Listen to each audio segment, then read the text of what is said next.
escutar sons e fazer comparações de vários controles diferentes que eu tenho aqui acesso. Primeiramente, nós começaremos por idade. E o mais velho que eu tenho aqui nesse momento é o meu controle de PlayStation 2. Esse PlayStation 2, cujo tem um controle e ainda funciona. O PlayStation 2 é um console icônico, assim como seu controle. O problema é que as borrachas do controle de Play 2 ficam um pouco grudentas com o passar do tempo se você não usa. Se você usa, elas não ficam assim. Mas se você não usa, elas acabam ficando. Outro problema, mas é um pouco mais relacionado à gravação desse vídeo, é o fio. Ter fio no controle é bem chatinho.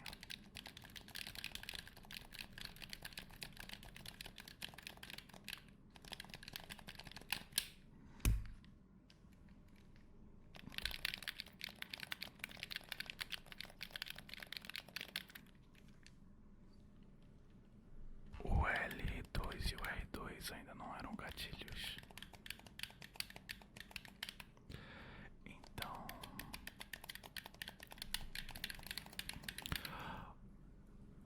os dois botões grandes dos ombros do controle L2 e R2 nessa época ainda eram botões e não gatilhos. O L3 e o R3 eram botões relativamente novos. As pessoas muitas vezes não sabiam o que era quando o jogo pedia para apertar L3 ou R3.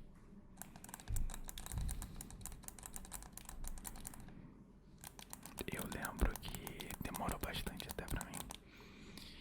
Eu acho que foi só lá pra era do PlayStation 3, Xbox 360, que eu realmente comecei a usar L3 e R3 pra correr em jogo de tiro. Porque antes disso não era muito comum.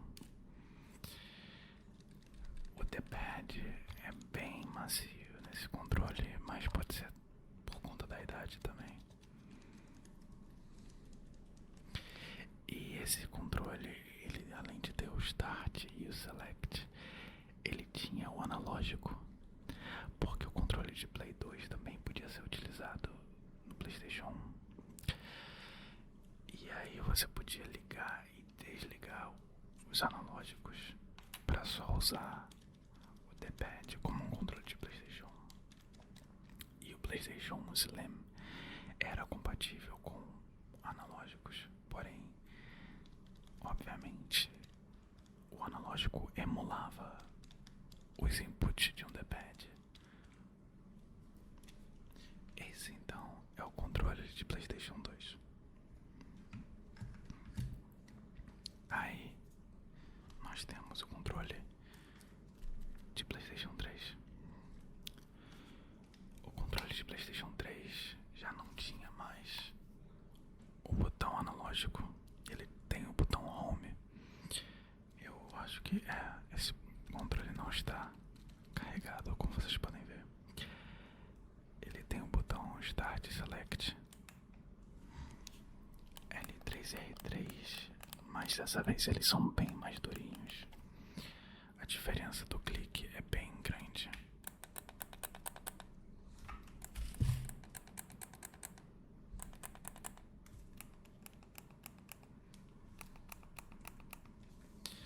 Né? Além disso, esse controle tinha giroscópios dentro. Então vários jogos no início da vida útil do PlayStation 3 tentavam utilizar o fato de você poder fazer isso para controlar as coisas. Mas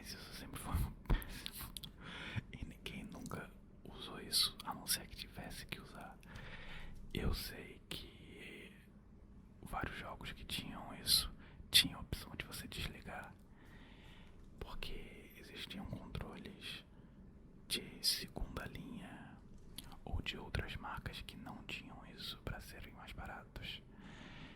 Então seria injogável se o jogo exigisse que você tivesse isso, ou se o seu controle simplesmente quebrasse o giroscópio e você ficasse com o controle sem o giroscópio. Você não ia poder jogar, ia ser um pouco injusto. O PlayStation 3 adicionou gatilhos analógicos, então a gente conseguia controlar a força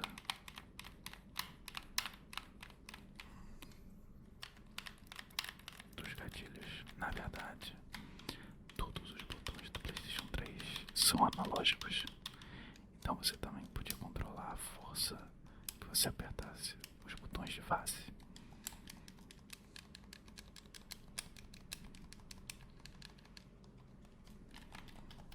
O R1 e o L1 tem, na verdade, uma aparência bem parecida e a sensação bem parecida com o controle de PlayStation 2.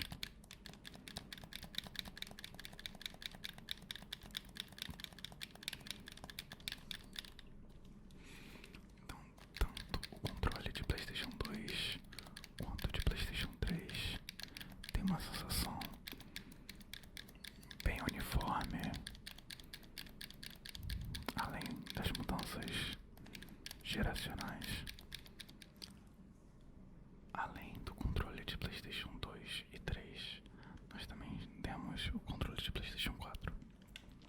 Infelizmente, nós não temos o controle de PlayStation 5 por conta do PlayStation 5 estar muito caro.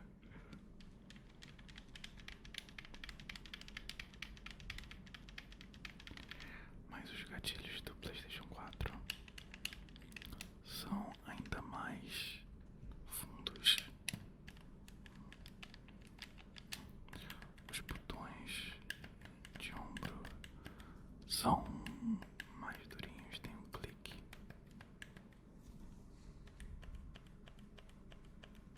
Mais fortes.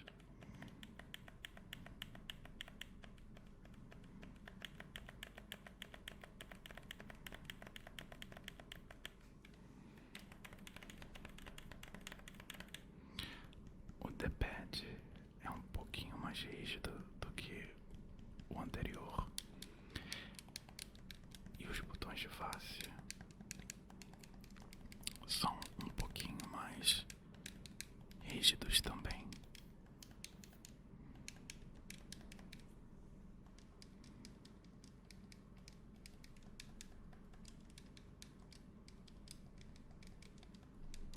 E então, o controle de PlayStation 4 também foi o primeiro controle a introduzir o touchpad.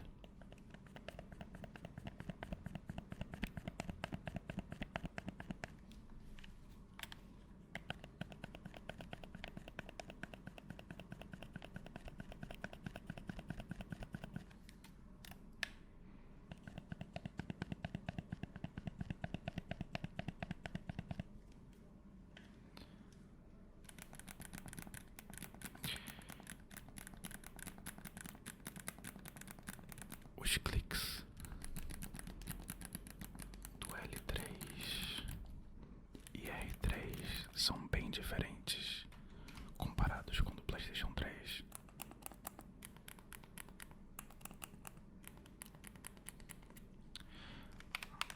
O gatilho também é bem diferente.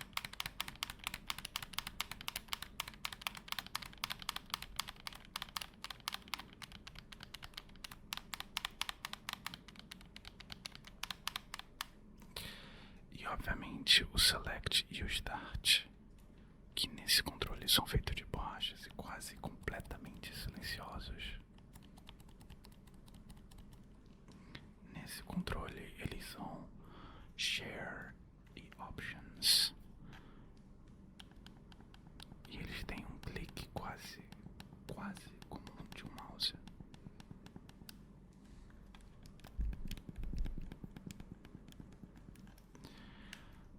geral, eu gosto bastante do controle de PlayStation 4. Eu acho ele um controle bem sólido e uma ótima melhoria em cima do controle de PlayStation 3.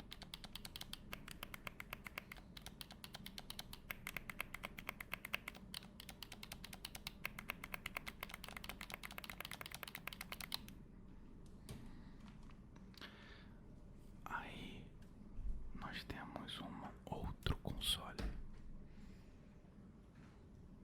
Um console muito mais desconhecido, chamado Ouya.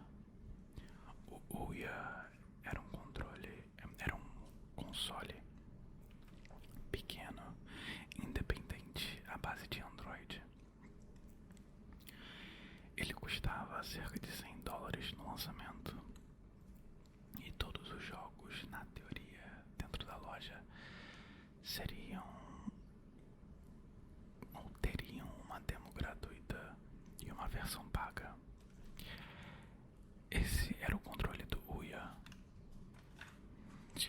com touchpad aqui no meio, o botão Home aqui.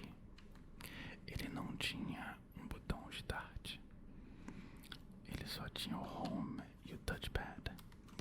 Ele tem também os botões Y, A, O ou U, né? Ouya. Um D-pad bem gostoso, bem satisfatório. Eu acho ele bem útil. Os analógicos também bem satisfatórios.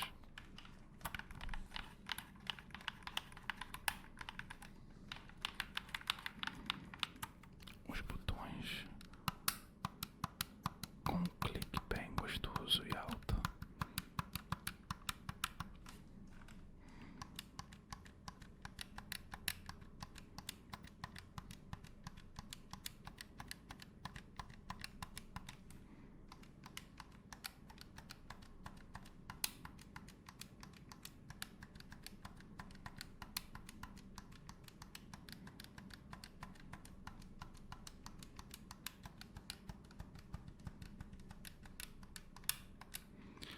O problema do Ouya ou do controle são os botões dos ombros.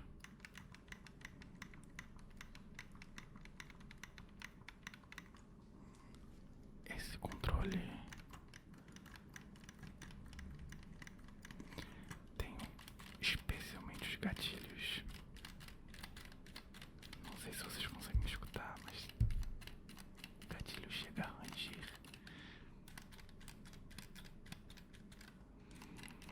Não é muito gostoso de apertar esse gatilho.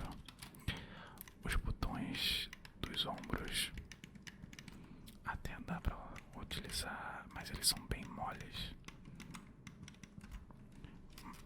Mas esses gatilhos são bem ruins.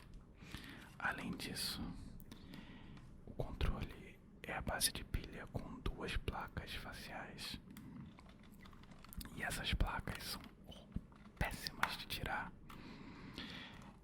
E a pilha fica debaixo delas. Deixa eu ver se eu consigo tirar.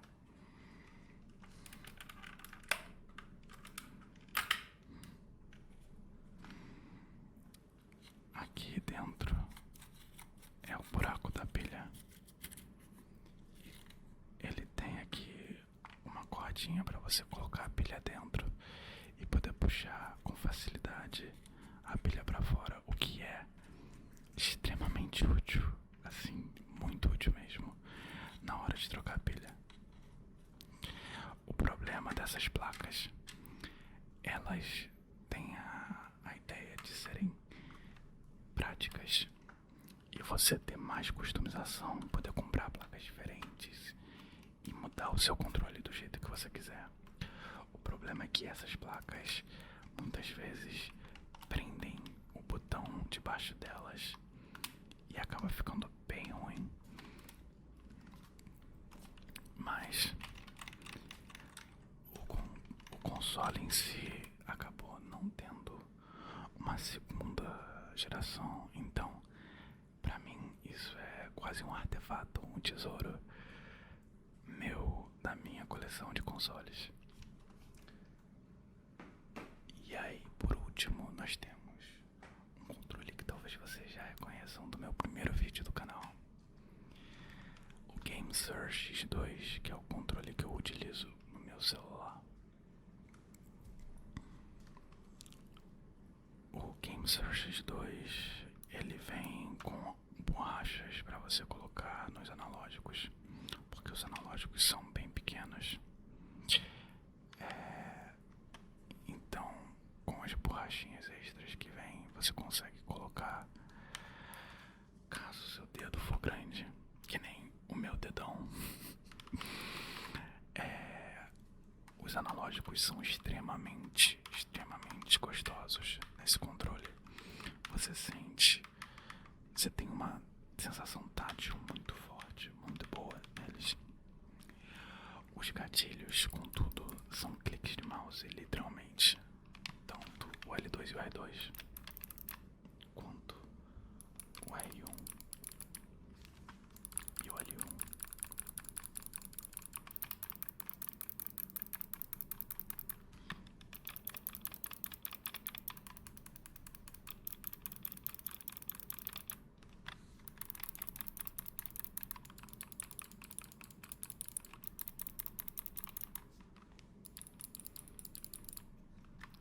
Um grande problema dele é que os gatilhos não são analógicos, então ou eles estão ativados ou eles estão desativados, não tem muito como acertar no meio.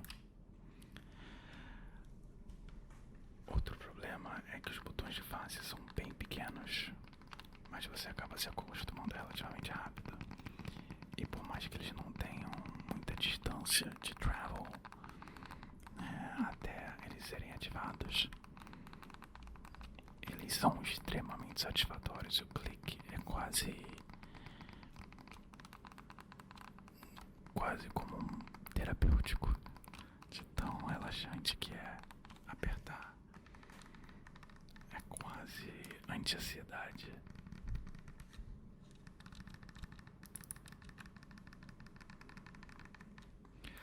O controle também tem um D-pad que tem botões bem parecidos com os botões de face e 4 outros botões: Select, Start. O controle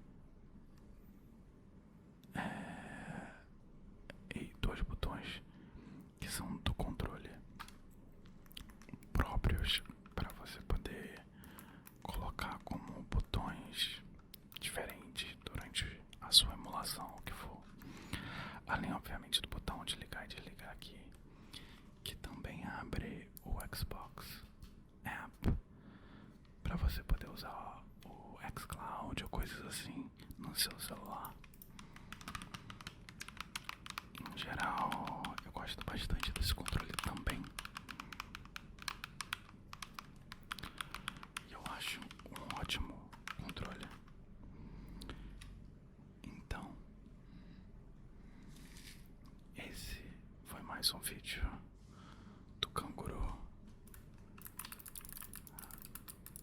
ASMR.